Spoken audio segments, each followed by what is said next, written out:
Hi, I'm Matt Damiano. I'm a student at the University of Maryland Center for Environmental Science at Chesapeake Biological Laboratory. With Dr. Mike Wilberg, I study the population dynamics of eastern oysters in the Choptank River. I develop statistical models on a computer to try and figure out how many oysters there are so that people like watermen are able to figure out how many that they can catch and still have a sustainable harvest. I look at long data sets running back into the 80s from the Maryland Department of Natural Resources, and I fit these statistical models to these data, which can help us estimate how many oysters there are in that system.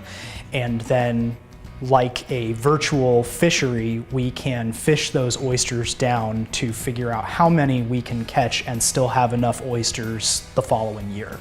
All of the data that I work with comes from the Choptank River, which is in Upper Chesapeake Bay on the eastern shore of Maryland.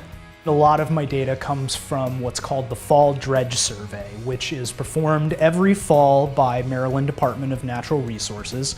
We go out on a dredge vessel. A dredge is like a toothed shovel with a chain mesh attached that you drag across an oyster reef and pull up oysters. We then look at various life stages of oysters, count the number in each stage, and that's able to give us an idea of how many oysters there are over time. What I'm trying to do is figure out how things like disease and harvest of oysters are affecting the population of oysters in Chesapeake Bay.